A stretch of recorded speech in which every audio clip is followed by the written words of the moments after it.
Hello, everyone. I am Dr. Jenny Ekponyi-William, and we're going to be covering the module Academic Skills and Studying with Confidence. You can find more information about this module on Moodle, and the module code is BMM3113. Feel free to drop me an email if you have any questions. My email address is j.ekponyu@leedstrinity.ac.uk. So the purpose of this module is for you to be able to gain and build up the required skills you need to be successful in your higher education studies, which includes note-taking, how to reference, and how to look for different journal articles, and how to research when you have an assignment or you have a dissertation to do.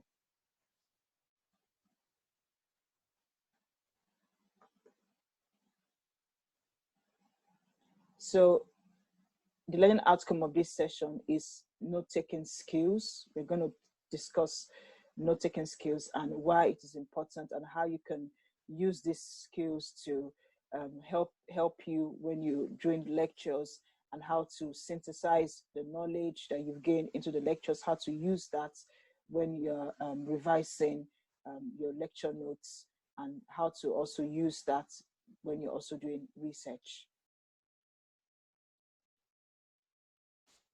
So we're going to cover what is note-taking, why is it important, what are the available techniques, and how to listen well for effective note-taking.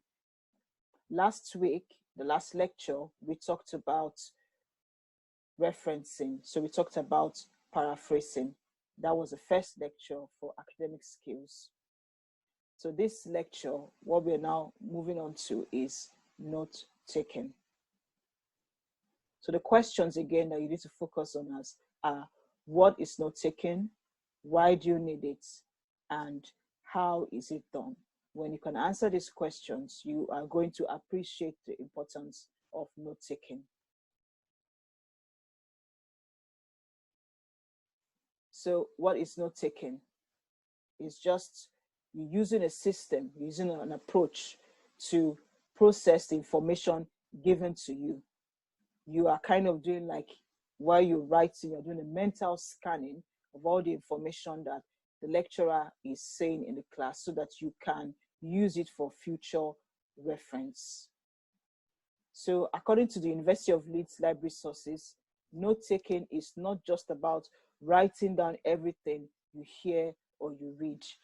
When you are note-taking, you are reviewing, connecting, and you are synthesizing ideas from the lectures or your reading. So it's not about recording every single thing that the lecturer is saying. A recorder can do that. That is different from note-taking. So while the recorder records everything the lecturer is saying, note-taking, on the other hand, is a kind of a more analytical process. It's reviewing, you're thinking of the ideas, you are making mental notes, you're connecting them, putting the dots, either drawing a diagram, a spider web diagram, trying to make connections on either you're using your computer or you're using your notebook, so that when you go back to that note, you understand better, you remember what the lecturer said in the class.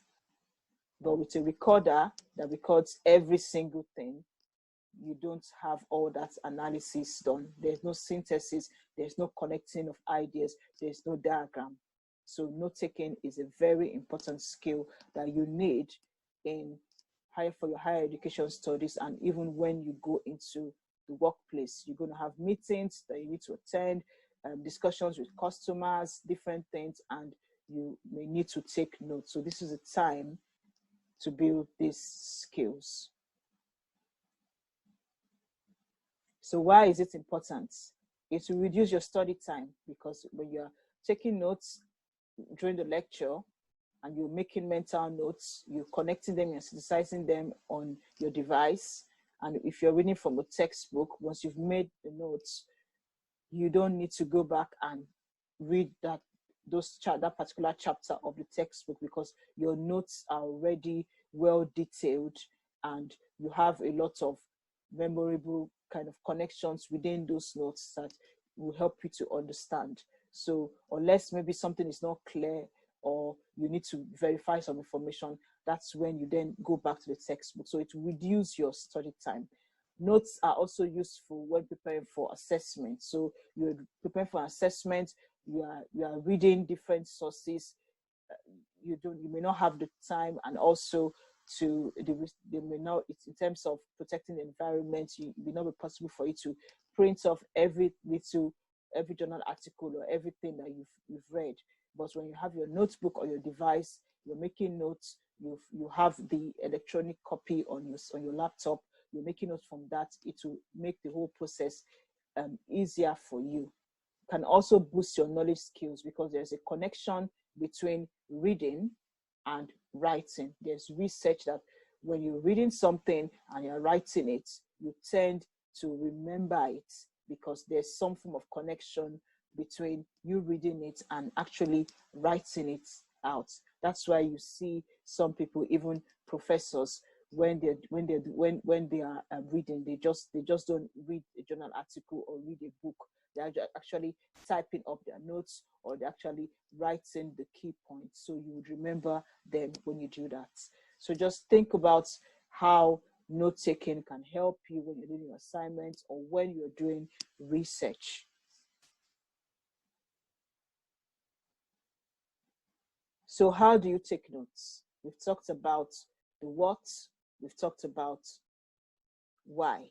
Now we're moving on to how. How do you take notes? So there are some available techniques that can help you, and then as you keep trying different techniques, within time you find out that you may need to merge two techniques together, or you use just one, the one that is suitable for you. So you have the outline format. That one is very highly organized. The main topic is a head. You then have accompanying details, which you list under them. You use Roman numerals or alphabet. It could be linear. You could use a linear form. So linear style of taking notes. You're actually taking notes just as the way you're hearing them. So it's an outline format, or it could even be a flow chart, for example. You could also have what we call concept mapping.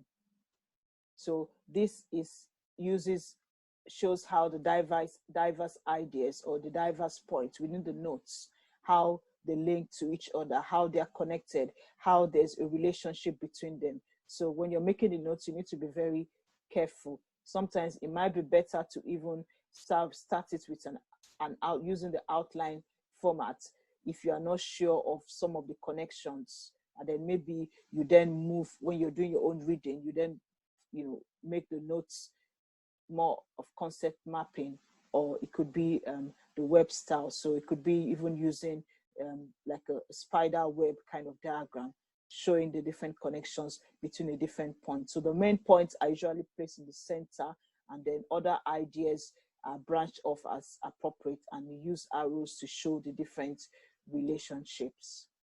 Some people also use mind maps to do that. For that, we even have softwares that you can actually use and type in the different points into it, and then it automatically produces a mind map for you. But if you are short of time and you have a deadline, you may not have that time, or you may not have access to such mind mapping software. So you can always very easily create your own mind map in your notebook, either in the hard copy notebook, or you can do it on the computer.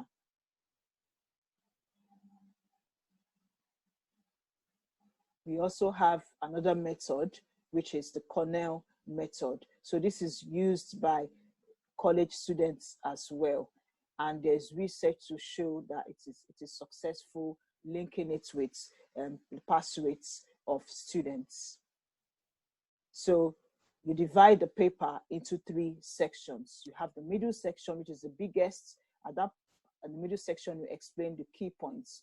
One side, you use it for headings to refer to your main points, and the other bit, use it for summary. So you can again take notes in your favorite style. It could be in a web form, a spider web form, or linear form. So just from beginning of the linear is more or less from beginning of the page to the end of the page. As you're getting the information, you're writing it in a linear form. And then you also summarize, so that it allows you to state your own understanding of the lecture.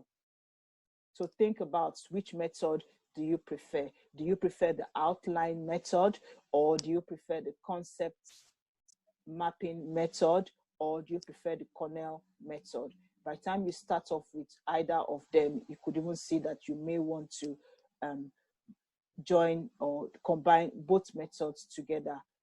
The most important thing is using the method that you are comfortable with, because there's no point using a method that you don't like. The one that you're comfortable with, so that when you go to your notes, you actually understand it. If you're more of a visual learner like myself, that you like to see diagrams and connections and arrows, you obviously prefer the spider web or concept mapping approach. But some people don't really, some students may not really like that. They're fine with just an outline form. There's no problem with that. Just use the one that you are comfortable with, because the most important thing at the end of the day is that you are able to have a more synthesized and detailed notes, which will help you when you're doing your assignment or research. And the key issue there is reducing your study time. So a very effective skill when you're taking notes. Can you take notes without listening? No, the answer is no. You need to be listening. That is not the time to be playing with your phone or being distracted. You need 100% attention that you need to pay when you are taking notes. Otherwise, you could miss something, and you could then, when you're doing a spider web or you're doing concept mapping, you could link two ideas together when there's no relationship, and that's because you have not paid 100% attention. So think about this. How can you listen better? How can you listen better? The key thing is focus on the lecturer. Be aware of your surroundings. Forget about everything. Yes, other people are beside you, lecturers, but your key focus is you are there to learn. So immerse yourself in the learning environment. Pay attention to the lecture, not just the lecturer. What is the lecturer saying? What is the lecture about? What are you being taught about? Because as you're taking down notes, you are also making mental notes as well, because you could be putting some things in the notes, you could be summarizing it while the lecture is going on, and you could say, okay, yeah, that point looks quite interesting. The lecturer has already said we should go and read that textbook to get more information about it. You put a comment somewhere on the column. You can only know or do all of this when you are paying 100% attention. So respond to changes within the lecture, any development in lecture, be taking mental notes, be scanning. This can only be done if you're giving it 100% attention. Focus on the lecture, not necessarily the lecturer. That is the key word.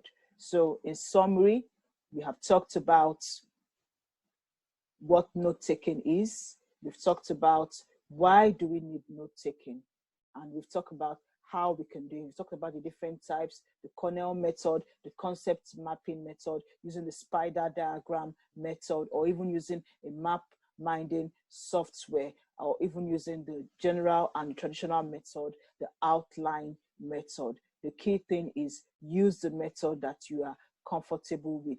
There is no one size fits all approach. What is good for me, suitable for me, you might not like it. So the key thing is, which method do you want to use? Why do you want to use it?